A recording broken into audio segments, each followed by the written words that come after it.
우리 하나님 앞에 축복의 박수 올려드리도록 하겠습니다. 우리 시간 다 함께 일어나셔서 하나님의 말씀을 받겠습니다. 하나님의 말씀은 시편 18편 1절로 2절 말씀입니다.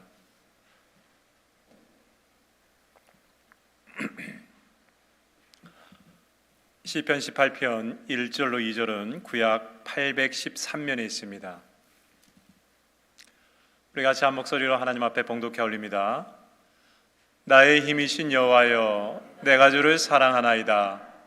여호와는 나의 반석이시요 나의 요새시요 나를 건지시는 이시요 나의 하나님이시요 내가 그 안에 피할 나의 바위시요 나의 방패시요 나의 구원의 뿌리시요 나의 산성이로다. 아멘. 앉으시겠습니다. 여러분, 우리가 시편 말씀을 읽다 보면 이 말씀이 어느 배경에서 쓰여진지를 소개하는 그런 시편이 있습니다. 감사하게도 오늘 우리가 읽은 시편 18편 말씀은요, 이 말씀이 어느 배경에서 쓰여졌는지 그 배경을 소개하고 있습니다. 여러분, 성경책을 한번 보세요. 시편 18편 맨 위에 뭐가 있습니까? 1절 시작하기 전에 언제 쓰여졌는지 배경이 있습니다. 자, 한번 읽어드리겠습니다. 여호와의 종 다윗의 노래. 여호와께서 다윗을 그 모든 원수들의 손에서와 사울의 손에서 건져주신 날에 다윗이 이 노래의 말로 여호와께 아뢰어 이르되라고 하면서 1절이 시작됩니다. 그 1절이 어떻게 시작되나요?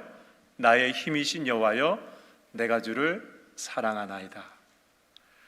여러분, 하나님 감사합니다, 하나님 고맙습니다라고 노래할 수 있습니다. 근데 다윗은 감사 고백을 뛰어넘는 사랑의 고백을 하고 있습니다. 여러분, 한번 고백해 봅시다. 먼저 여러분, 하나님 감사합니다라고 한번 고백하십시다. 자, 시작. 하나님 감사합니다. 자, 그 다음 하나님 사랑합니다. 한번 고백하십시다. 하나님 사랑합니다. 어떤 게 더 하나님과의 친밀성을 느껴지는 그런 고백입니까? 감사입니까? 사랑입니까? 모르겠어요. 저는 사랑이라는 그 단어가 감사를 포함한 더 큰 하나님에 대한 고백이라고 느껴집니다. 우리 유스들도 한번 고백을 한번 해보세요. 우리 유스들, Let's give you the deeply a feeling, Lord, thank you, or Lord, I love you. 어떤 거예요?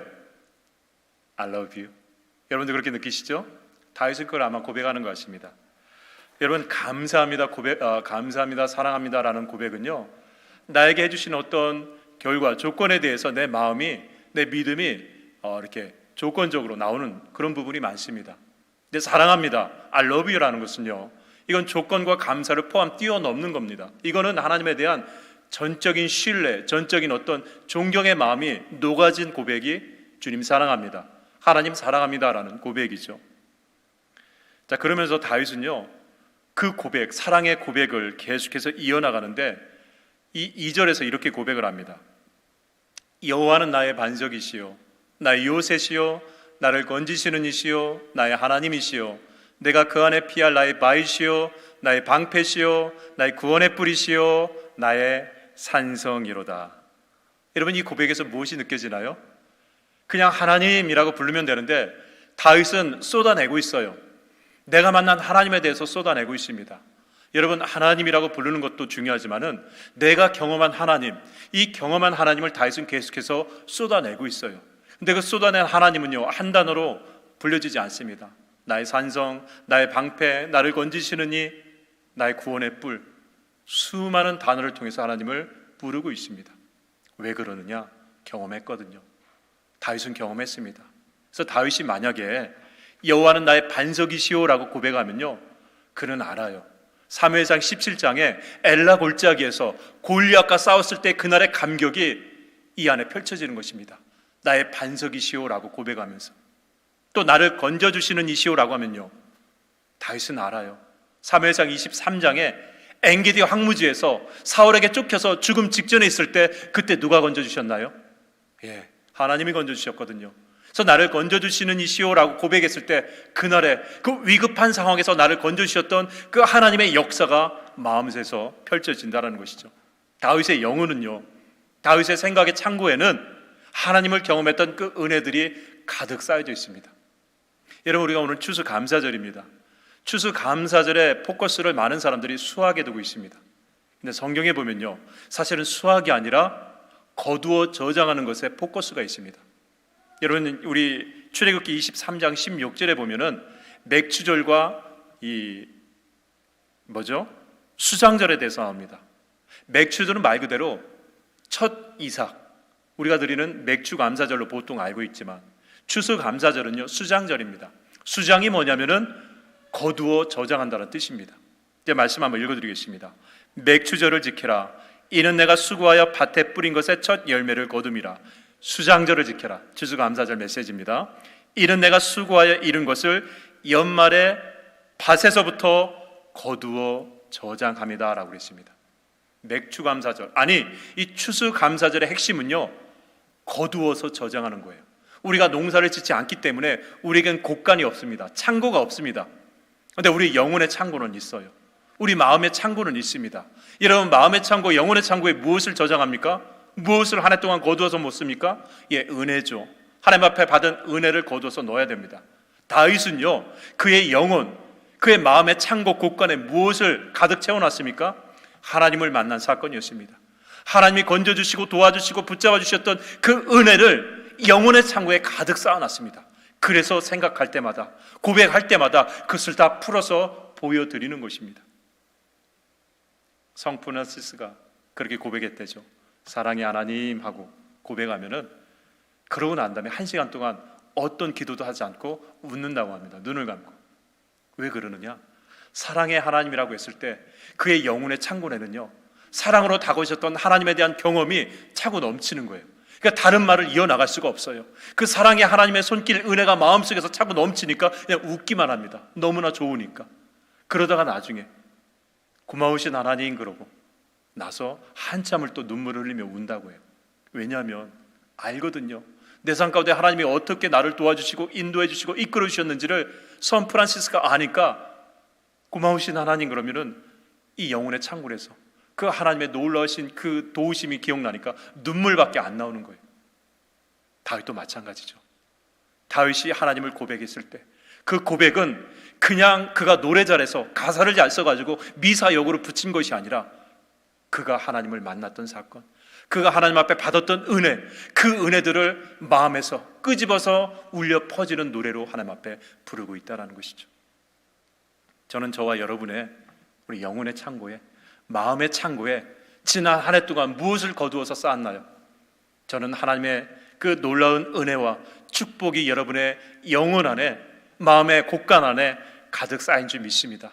채워야 돼요. 채우지 않으면 걱정, 근심이 비집고 들어옵니다. 그런데 하나님의 은혜로 가득 채운 사람은요 그게 비집고 못 들어와요. 그러니까 상황과 조건에 상관없이 그 노래를 부를 수 있는 것입니다. 나의 힘이 되신 여호와여, 내가 주를 사랑하나이다. 주는 나의 반석이시요 구원의 뿌리시요 건지시는 이시요 라고 하면서 그 고백을 할 수 있는 것이죠. 자, 그러면서 다윗은요 내가 왜 그 하나님을 그렇게 사랑할 수밖에 없는지에 대해서 계속해서 노래를 부릅니다. 내가 왜 이 하나님을 사랑할 수밖에 없는지 노래를 부르는데 세 가지 중요한 경험을 통해서 하나님에 대한 사랑을 노래하고 있습니다. 그 첫 번째는 나의 부르짖음을 들으시는 하나님. 나의 부르짖음을 들으시는 하나님. 우리 같이 고백하십시다. 나의 부르짖음을 들으시는 하나님. 여러분, 그렇게 부르짖으면 하나님이 들으실까요? 들으세요. 들으세요. 말씀을 전하면 알겠지만 들으세요. 그 이유가 나오죠. 우리 시편 18편 6절을 보겠습니다. 내가 환난 중에서 여호와께 아뢰며 나의 하나님께 부르짖었더니 그가 그의 성전에서 내 소리를 들으시며 그의 앞에서 나의 부르짖음이 그에게 들렸도다. 다윗이 어디서 부르짖습니까? 광야에서 부르짖어요. 그런데 어디서 듣습니까? 성전에 들으세요. 물리적인 거리는요 들을 수가 없어요. 네, 하나님은 아세요. 내 사랑하는 자녀의 그 부르짖음을. 여러분, 들으신다를 다른 말로 하면 뭔지 아세요? 느끼신다예요. 귀로 듣지만 사실은 그 부르짖음이 어디에서 느끼시나요? 주님 마음에서 다 느껴지는 거예요. 그래서 다윗이 시편 139편 2절에서 뭐라고 합니까? 주께서 내가 앉고 일어서면 하시고 멀리서도 나의 생각을 밝게 하시오며 나의 모든 길과 내가 눕는 것을 살펴보셨으므로 나의 모든 행위를 익히 아시오니. 시편 142편 3절은 백미죠. 내 영이 내 성에서 상할 때도 주께서 아셨나이다. 여러분, 출애굽기 2장 23절에 보면은 이스라엘 백성들이 애굽의 노예 생활을 하면서 너무나 그 노예 생활이 힘드니까 하나님 앞에 부르짖었다라고 했습니다. 근데 이 부르짖었다는 말이요, 이게 기도했다는 말이 아닙니다. 히브리 원어를 보더라도 이 말은 그냥 힘드니까 탄식하는 그 탄식 소리라고 정확히 이야기하고 있습니다. 여러 해 후에 애굽 왕은 죽었고 이스라엘 자손은 고된 노동으로 말미암아 탄식하며 부르짖으니 그 고된 노동으로 말미암아 부르짖는 소리가 하나님께 상달된지라라고 그랬습니다. 이들이 기도한 거 아닙니다. 이들은 그냥 힘들어서 너무나 힘드니까 그 밤에 그냥 신음소리 올려드렸는데 그 신음을 하나님이 기도와 같이 들어주셨다고 했습니다. 왜 아니까? 마치 우리 10월의 결단의 찬양 주만 바라볼지라 그 가사에 나오잖아요. 너의 작은 신음도 응답하시니, 그런 말씀이죠. 여러분, 슈멀크 목사라는 분이 있죠. 이분이 만든 찬양이 자막에는 안 나옵니다. 그냥 제가 말씀드릴게요. 이 슈멀크라는 목사님이 찬송가 549장을 만들었어요. 그 가사가 뭐냐면은 주여 뜻대로 하옵소서. 그 2절에 이런 가사가 나옵니다. 내 주여 뜻대로 행하시옵소서. 큰 근심 중에도 낙심치 않게 하소서. 그럼 그 다음 구절이 뭐가 나와야 됩니까? 하나님 앞에 이 찬양을 부르는데 내가 큰 낙심을 만나도, 큰 어려움을 만나도 낙심치 않게 하소서라고 하면 그 다음 단어가 도와주소서, 뭐 행하소서, 이런 단어가 나오는데 그 다음 가사가 뭐냐면 찬송가 가사가 주님도 때때로 울기도 하셨네라는 표현입니다. 이 스몰크 목사가 그렇게 가사를 만든 이유는 한 가지예요. 이분이 이 독일의 30년 전쟁 그 틈바구니에 껴가지고 목회를 하는데 전쟁 때문에 이제 목회자들이 많이 떠나고 그 33개, 23교회인가 36교회를 혼자 다 돌보는 거예요. 연합감리교에서도 목회자가 부족하니까 2포인트 차지, 3포인트 차지 하면서 한 목사가 두세 교회를 이렇게 목회하듯이 이분은 두세 교회가 아니라 몇 개입니까? 거의 뭐 36개 교회를 혼자 신방하다 보니까 얼마나 시간이 많이 부족하겠습니까? 그날도 교회를 신방하고 집으로 오는데 집이 불이 탄 겁니다. 없는 사이에 불이 난 거예요. 들어가 보니까 잿더미가 있는 거예요. 이상한 기운이 있어서 잿더미를 파헤쳐 보니까 뭐가 있습니까? 사랑하는 두 아들이 껴안고 죽어 있는 거예요. 그 물 가운데서. 그러면서 눈물밖에 안 나오는 거예요. 기도도 안 나와요. 눈물밖에 안 나와요. 그때 깨달은 게 뭐냐? 이걸 깨달았습니다. 내 눈물만큼이나 우리 주님도 울고 계시다라는 것을 그가 느끼게 됩니다. 그러면서 이 고백을 하는 거예요. 주님도 때때로 우셨네. 주님도 때때로. 예. 근데 여러분, 요한복음에 보면 주님이 언제 우셨나요? 딱 두 번 우시죠. 나사로가 죽었을 때. 나사로가 죽었을 때 주님이 우셨어요. 예, 주님은요 나사로를 그 다음에 살리세요. 여러분, 살리실 걸 알면은 눈물이 나옵니까? 안 나요. 살릴 줄 아니까. 근데 주님은 우세요. 왜 우십니까? 살릴 줄 알지만 그때 그들이 느끼는 그 아픔, 고통을 아시기 때문에 같이 우셨다는 것입니다. 일으켜 세울 수 있는 분이지만 그들이 그 아픔을 주님도 같이 느끼셨다는 것이죠. 그래서 여러분, 시편에서, 우리 시편 읽으면 아시겠지만 시편에서 가장 많이 나오는 단어가 뭔지 아세요, 여러분? 부르짖다예요. 부르짖다라는 단어가 가장 많이 나옵니다. 그런데 그 부르짖다라는 단어 다음에 곧바로 나오는 단어가 뭔지 아세요? 귀 기울이시다, 아신다라는 표현입니다. 그게 시편에서 가장 많이 나오는 단어예요. 다윗은 바로 이런 하나님의 사랑을 시편 18편에서 노래하는 것입니다. 황무지에 내가 홀로 있을 때, 아무도 나를 도와주지 못하는 그 상황에서 내가 하나님 앞에 부르짖었을 때 내 부르짖는 소리가 광야의 바람소리에 묻혀간다 할지라도 그러나 하나님은 다 듣고 계셨다는 것이죠. 아니, 그 소리만 들은 것이 아니라 그 씨름하는 내 중심을 아시기 때문에 내가 주님을 사랑할 수밖에 없다라고 고백하는 것입니다. 이게 다윗이 하나님을 사랑하는 첫 번째 이유죠. 두 번째로 다윗이 하나님을 사랑할 수밖에 없는 이유를 이야기합니다. 그것은 건져주시는 하나님을 그가 경험했기 때문에. 우리 시편 18편 16절로 17절을 제가 읽어드리겠습니다. 그가 높은 곳에서 손을 펴사 나를 붙잡아 주시며 많은 물에서 나를 건져내셨도다. 나를 강한 원수와 미워하는 자에게서 건지셨으며 그들은 나보다 힘이 세기 때문이로다. 여러분, 건져주시는 하나님을 16절의 표현대로 한다면 나의 손을 잡아주시는 하나님입니다. 우리 같이 고백하십시다. 내 손을 잡아주시는 하나님, 내 손을 잡아주시는 하나님, 손을 한번 들어볼까요? 내 손을 잡아주시는 하나님. 여러분 뭔가 잡히나요? 잡히나요? 안 잡히죠. 사실은 물리적으로 뭐가 잡힙니까? 근데 아시죠? 나는 물리적으로 하나님의 손을 잡을 수 없으나 사실 이 손을 누가 잡고 계십니까? 하나님이 잡고 계시죠. 그래서 여기까지 온 거 아닙니까?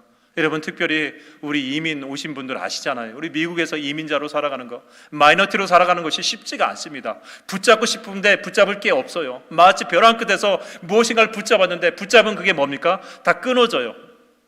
그런데 나는 아무것도 붙잡은 것 같지 않지만 돌아보면 누가 잡고 있었습니까? 하나님이 잡고 계셨죠. 다윗은 그걸 경험하는 것입니다.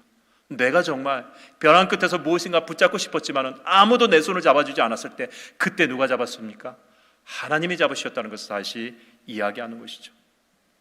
여러분 성경에 보니까 우리 하나님에 대해서 표현했을 때 이 근엄한 하나님을 표현했을 때 보좌에 앉으신 분이라고 많이 표현합니다. 보좌에 앉으신 분. 그런데 그 보좌에 앉으신 근엄하신 하나님이 성경에 보면 가끔 일어나셔서 역사하시는 경우가 있습니다. 언젠가요? 연약한 자, 지친 자, 그들을 붙잡아 일으켜 세우셨을 때 그때 주님의 역동적인 모습을 우리에게 성경은 소개하고 있습니다. 그 하나님이요, 오죽하면 우리 인간들의 손을 직접 잡아주시기 위해서 어떻게 하셨습니까? 인간이 되시기로 결정했어요. 그래서 이 땅에 예수님을 오셔가지고 정말 물리적인 손을 통해서 우리들의 손을 잡아 일으켜 세우셨습니다. 열병에 걸린 베드로의 장문에 손을 잡아 일으켜 세우셨습니다. 부정하다고 더럽다고 아무도 내 손을 잡아주지 않는 이 문둥병의 손을 사람들이 보는 앞에서 잡아서 고쳐주셨어요. 남들이 비웃고 손가락질은 그 상황이지만 주님은 당당하게 그 손을 붙잡아 주셔서 어루만져 주셨습니다. 왜? 아니까. 그 손 마른 것 때문에 얼마나 힘들다는 것을 알기 때문에. 야르의 딸이 죽었을 때 그 야이로 아버지는 두려워 떨었지만 주님은 그 소녀의 팔을 잡고 일어나서 달리다쿰 일어나 걸으라고 말씀하셨습니다. 심지어 하나님의 사람 낙심한 엘리야가 로뎀나무 아래에서 얼마나 힘들었으면 하나님 앞에 뭐라고 합니까? 하나님 족하나이다. 이제 내 생명을 거두어 가소서. 무슨 얘기예요? 그냥 차라리 죽여주세요. 하나님 너무나 힘듭니다. 믿음으로 살기 너무나 힘들다라고 지쳐 절망하고 누워있는 이 엘리야에게 하나님 뭐라고 했습니까? 야 선지자가 그런 말을 해? 하면서 책망하지 않았어요. 천사의 손을 통해서 음식을 주고 천사의 손을 통해서 어루만지면서 일어나야지, 네가 일어나서 갈 길을 가야지라고 하면서 그 지친 엘리야의 영혼을 쓰다듬어주고 손을 잡아 일으키셔서 다음 사역에 할 수 있도록 그를 어루만져 주시는, 손을 잡아주시는 하나님의 모습이 우리는 알고 있습니다. 여러분 지금도 우리 하나님은요, 우리가 답답할 때, 우리가 정말 신음할 때, 어딘가 무엇인가를 의지할 수 없을 때, 그때 우리의 손을, 예전에도 그랬지만 지금도 그랬지만 앞으로도 여러분의 손을 하나님은 꼭 붙잡고 있는 줄 믿습니다. 그게 하나님이에요. 다윗은 그걸 경험했기 때문에 나의 힘이 되신 여호와여 내가 주를 사랑한다라고 고백을 하는 것입니다. 세 번째로 다윗은요, 자신의 부르짖음을 듣고 손을 잡아 이렇게 세워주신 다음에 그 다음에 한 가지 더 하나님의 사랑을 노래하고 있습니다. 그건 인도하시는 하나님이었습니다. 우리 18편 19절을 보겠습니다. 나를 넓은 곳으로 인도하시고 나를 기뻐하심으로 나를 구원하셨도다. 인도하시는 하나님. 여러분 우리 성경에 많이 나오는 표현 중에 동행과 인도하심이 있습니다. 동행은 뭐예요? 같이 가는 겁니다. 인도하심은 뭐예요? 같이 가는 게 아니에요. 나보다 한 걸음 먼저 가셔서 나를 이끌어 주시는 것이 인도하심입니다. 그런데 여러분 우리가 놓치지 말아야 될 게 뭐냐면은 우리 하나님이 인도하신다라고 해서 내비게이션 같은 하나님을 생각해서는 안 됩니다. 여러분 내비게이션은요 우리를 잘 인도해요. 인도하다가 장애물을 만나면 어떻게 됩니까? 장애물을 만나면 내비게이션이 뭐라고 해요? 돌아가세요. 또 장애물을 만나면 돌아가세요. 지치고 힘든데 지지를 끌고 갑니다. 근데 하나님은요 장애물이 나타나면 어떻게 합니까? 너 돌아가 이렇게 안 합니다. 장애물을 없애세요. 물이 나옵니까? 물줄기를 가르세요. 이게 하나님의 인도하심이라는 것이죠. 그래서 시편 107편 35절에 보면 이런 말씀이 있습니다. 광야가 변하여 못이 되게 하시며 마른 땅이 변하여 샘물이 되게 하시고 줄인 자들로 말미암아 거기 살게 하사 그들이 거주할 성읍을 준비하게 하시고 라고 그랬습니다. 출애굽 광야 여정을 인도하시는데 광야가 나왔어요. 그러면은 돌아서 저 물줄기까지 가는 게 아니라 아예 그 광야에 뭐를 내십니까? 샘물, 물줄기를 터뜨려서 먹이게 하신다는 것입니다. 배고프고 굶주린 사람들 질질 끌어다가 저기까지 가는 게 아니라 아예 그 자리에서 물줄기를 만들어 내신다는 것이죠. 아니요, 물줄기 먹고 또 걸어가는 게 아니라 아예 그곳을 푸른 초장 실만한 물과 같이 아예 만드셔가지고 더 이상 지치지 않게 그 자리에서 살아가도록 하시는 분이 인도하시는 하나님의 모습이라는 것이죠. 이 인도하심의 백미가 요한복음에 나옵니다. 여러분, 요한복음에 보면 예수님이 십자가에 달려 돌아가시 전날 밤 제자들에게 무슨 말씀을 하십니다. 근데 제자들은 너무나 걱정되는 거예요. 지금까지 함께했던 예수님이 내일 죽으러 가신다고 하니까, 지금까지 우리를 인도했던 예수님이 돌아가신다고 하니까, 십자가에 달려 돌아가신다니까 너무 걱정되고 불안한 거예요. 그 제자들을 위해서 예수님이 이런 말씀하십니다. 요한복음 14장 1절로 3절에 보니까 너희는 마음에 근심하지 말라. 하나님을 믿으니 또 나를 믿으라. 내 아버지 집에 거할 곳이 많도다. 내가 너희를 위하여 거처를 예비하러 가노니 가서 너희를 위하여 거처를 예비하면 내가 다시 와서 너희를 내게로 영접하여 나 있는 곳에 너희도 있게 하리라 라고 그랬습니다. 이 말씀을 잘 보세요. 특이한 표현이 하나 있습니다. 내가 너희를 향하여 거처를 예배하러 간다라고 그랬습니다. 이러면 이게 무슨 말씀인지 아세요? 제자들에게 말씀하시는 거예요. 원래 너희들에게 천국에 집이 없다라는 것입니다. 원래 너희들이 천국에 집이 없다라는 거예요. 그럼 어떻게 해야 됩니까? 집을 만들어줘야 되잖아요.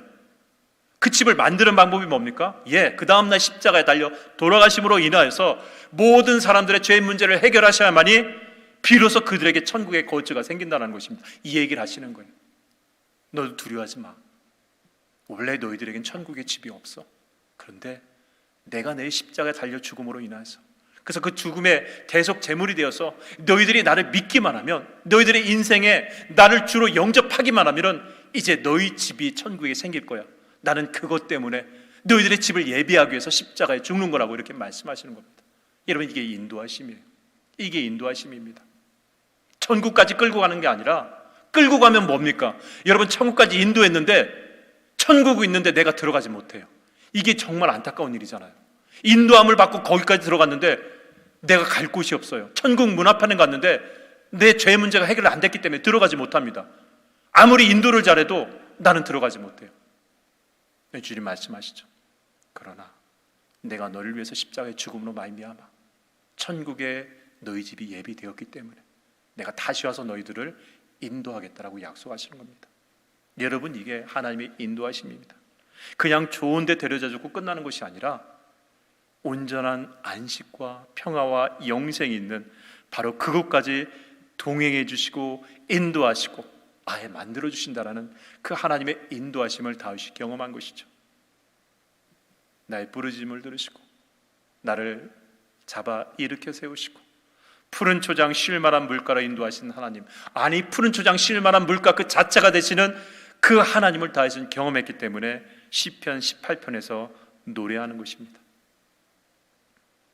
저는 저와 여러분이 우리 주님의 손을 꼭 잡고 있는 줄 믿습니다.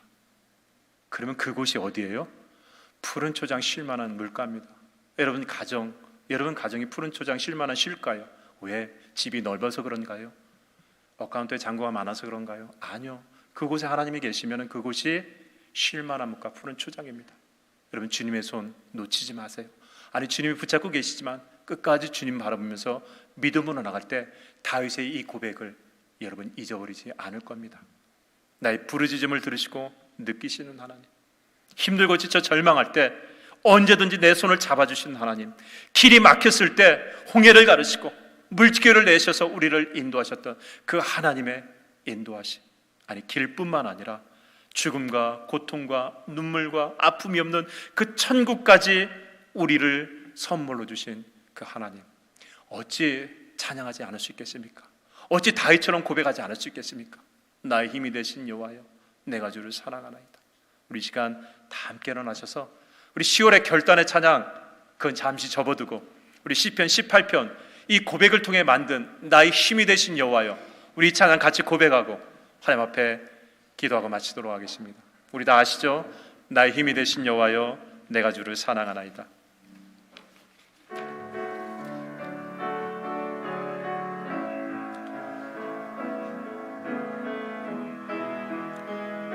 나의 힘이 되신 여호와여,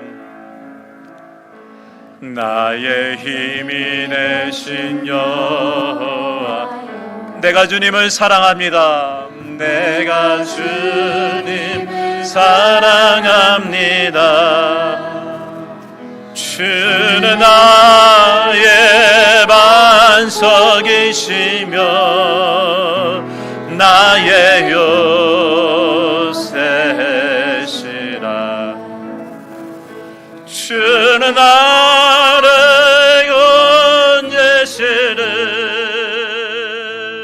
나의 주, 나의 하나님, 나의 피할 바위시요 나의 방패.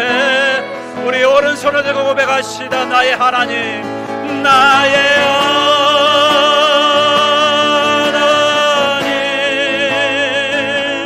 나의 하나님,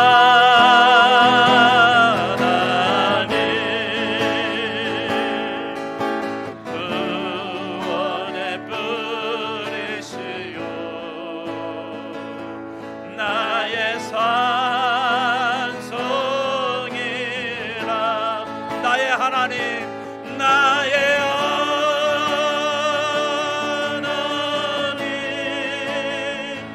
나의 하나님,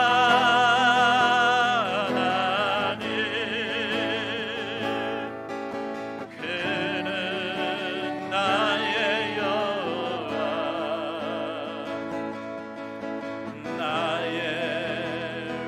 우리 마지막으로 고백합시다. 나의 하나님, 나의 하나님, 나의 하나님,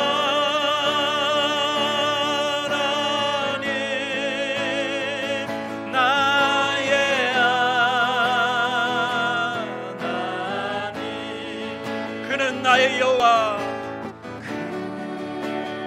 나의 여호와, 나의 구세주.